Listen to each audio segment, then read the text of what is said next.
നന്ദു എന്തിനാ അവളുടെ വീട്ടിൽ പോയേ? അതിന്റെ ഒരു ദേഷ്യം കൂടി അവക്കുണ്ടായിരുന്നു. എല്ലാം കഴിഞ്ഞതായിരുന്നില്ലേ? അതിനെ അതിന്റെ വഴിക്ക് വിട്ടാ മതിയായിരുന്നില്ലേ? ഞാൻ പോയത് വീണ്ടും പ്രശ്നം ഉണ്ടാക്കാനൊന്നുമല്ല.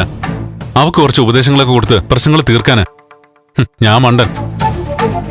ഉപദേശങ്ങളിൽ കൂടി അവൾ നന്നാവൂന്ന് കരുതി. അവക്ക് വേണ്ടത് സ്നേഹോപദേശമൊന്നുമല്ല, നല്ല തല്ല. അടിച്ചൊന്ന് രണ്ട് പല്ല് താഴെ ഇടണം, അപ്പോൾ നേരെയാവും. എന്നാ പിന്നെ പല്ല് താഴെ ഇടാത്ത എന്താ?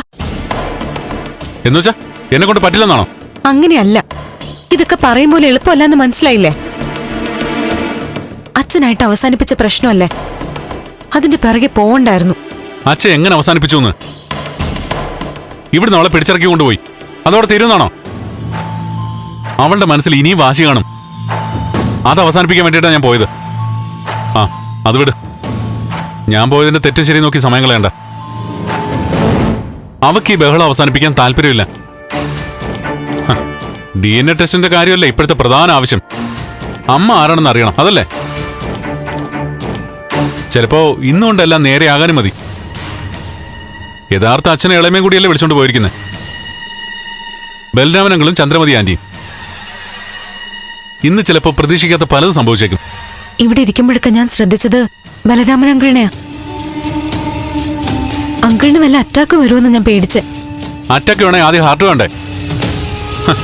ഹൃദയമുള്ളവർ കാണിക്കുന്നതാണോ അയാൾ കാണിച്ചത്? ഏതോ ഒരു പാവം പെണ്ണിനെ പ്രലോഭിപ്പിച്ച് ഗർഭിണിയാക്കി, എന്നിട്ടൊന്നും അറിയാതെ മുങ്ങി. പിന്നെ പുതിയ പെണ്ണും കെട്ടി വലിയ നേതാവായി ഞാനെന്ന് അറിഞ്ഞില്ലെന്ന മട്ടിൽ വിലസുന്നു. അനുഭവിക്കുന്നത് നമ്മളും. ഞാനിപ്പോ അങ്കിളിനെ കൊള്ളിച്ച പലതും പറഞ്ഞത് കൊള്ളുകയും ചെയ്തു. തനുജ കയറി വന്നപ്പോ അങ്കിളിന്റെ അവസ്ഥ ഒന്ന് കാണണമായിരുന്നു. തകർന്നു പോയി. ഇതിനിടയ്ക്ക് തന്നെ ഇവിടുന്ന് എങ്ങനെയും പോവാൻ ശ്രമിച്ചതാ. പക്ഷെ അവസാനം ചന്ദ്രമതി ആന്റി എല്ലാം മാറ്റിമറിച്ചത്. സ്വപ്നത്തിൽ പോലും അങ്ങള് കരുതിയിട്ടുണ്ടാവില്ല ആന്റി തനുജയും കൂടെ കൂട്ടിയായിരിക്കും ഇറങ്ങാൻ പോകുന്നതെന്ന്. തനുജയുമായിട്ടുള്ള ഈ യാത്രയിൽ എന്തൊക്കെയാണോ സംഭവിക്കാൻ പോകുന്നത്? എന്തായാലും നല്ലതിനായ മതിയായിരുന്നു.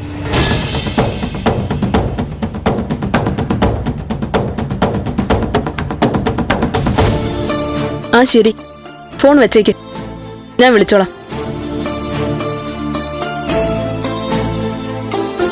ഗിരി അന്ന് പറഞ്ഞത് സത്യോ? ആ തനൂജ കാരണം ഇനിയും എന്തൊക്കെയോ പ്രശ്നങ്ങൾ വരാനിരിക്കുക. ആ ശല്യം ഒന്നും ഒഴിഞ്ഞു പോകുന്നില്ലല്ലോ. ഇപ്പൊ എന്താ സംഭവിച്ചത്? തനുജ വീണ്ടും വീട്ടിൽ വന്നു. ഇതിപ്പോ ബലരാമൻ അങ്കിളും ചന്ദ്രമതി ആന്റി ഉള്ളപ്പോഴാ വന്ന് കേറിയെന്ന്. അതിന്റെ ഇടയില് നന്ദനുമായിട്ട് തർക്കമൊക്കെ ആയെന്ന്. പിന്നെ ബലരാമൻ അങ്കിളും ചന്ദ്രമതി ആന്റിയും കൂടി തനുജ വിളിച്ചോണ്ട് പോയത്രേ. എങ്ങനെ? ബലരാമ സാറ് തനുജയെ കൂട്ടിക്കൊണ്ടുപോയെന്നോ? എന്ന് വെച്ചാ ഒരു തർക്കവും ബഹളവും ഒന്നും ഉണ്ടാകണ്ടെന്ന് കരുതി ചന്ദ്രമതി ആന്റി എന്നെ അവളെ കൂട്ടിക്കൊണ്ടു പോയെന്ന്. അപ്പോ തനുജ എത്തേണ്ടിടത്ത് എത്തി. ബലരാമൻ സാറിന്റെ അടുത്ത് തന്നെ എത്തിയല്ലോ എന്ന്. തനുജ ബഹളമുണ്ടാക്കാൻ വേണ്ടി വന്നതാണെന്ന് നമ്മൾ കരുതുന്നു. പക്ഷേ ബലരാമൻ സാറുമായി കൂട്ടിമുട്ടിക്കാൻ വിധിയൊരുക്കിയ ഒരു അവസരമാണെങ്കിലോ ഇത്? പക്ഷേ അവളുടെ മനസ്സിൽ ഇപ്പോഴും സിദ്ധാർത്ഥൻ ചന്ദ്രോത്ത് തന്നെയല്ലേ അവളുടെ അച്ഛൻ. ബലരാമൻ അങ്കിള് തല്ലും ബഹളം ഉണ്ടാവാതിരിക്കാൻ വേണ്ടി വിളിച്ചോണ്ട് പോയതാവും. ഒരു തലവേദന ഒഴിച്ചു വിടുന്ന പോലെ വഴിയിലിറക്കി വിടും. എന്നാലും അവള് നാളെ വഴക്കുണ്ടാക്കാൻ വേണ്ടി ഞങ്ങളുടെ വീട്ടിൽ തന്നെ എത്തും. തനുജയുടെ വരവല്ല, ബലരാമൻ സാറിന്റെ വരവാണ് കൂടുതൽ ശ്രദ്ധിക്കേണ്ടതായിട്ട് എനിക്ക് തോന്നുന്നത്. ചന്ദ്രോത്തേക്കുള്ള അദ്ദേഹത്തിന്റെ വരവ് തന്നെ പോസിറ്റീവാ. അഭിപ്രായ വ്യത്യാസങ്ങളൊക്കെ അങ്ങ് അലിഞ്ഞു തുടങ്ങും. പിന്നെ തനുജയിലേക്കും എത്തിയിരിക്കുന്നു ബലരാമൻ സാറിന്റെ ശ്രദ്ധ. എന്നുവെച്ചാ പ്രശ്നങ്ങൾ അവസാനിക്കുന്നു എന്നാണ് ഗിരി പറയുന്നത്. ഏയ് ഇല്ല, അത് ഞാൻ പറയില്ല. ഈ പ്രശ്നം പ്രതീക്ഷിക്കാത്ത വഴികളിലൂടെയൊക്കെ സഞ്ചരിക്കാൻ തുടങ്ങുന്നു എന്ന് എന്റെ മനസ്സ് പറയുന്നു. എന്തായാലും തനുജ പ്രശ്നത്തിലേക്ക് ബലരാമൻ സാറ് ഇന്നല്ലെങ്കിൽ നാളെ കടന്നു വന്നേ പറ്റൂ. അതെന്തായാലും സംഭവിച്ചു കഴിഞ്ഞിരിക്കുന്നു.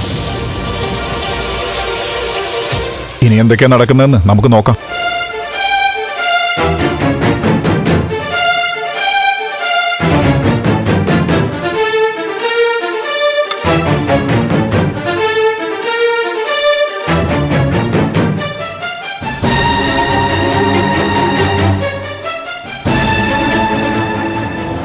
ഫ്ലവേഴ്സ് സ്മാർട്ട് ഷോ ശനി ഞായർ ദിവസങ്ങളിൽ രാത്രി 9:30 ഫ്ലവേഴ്സിൽ.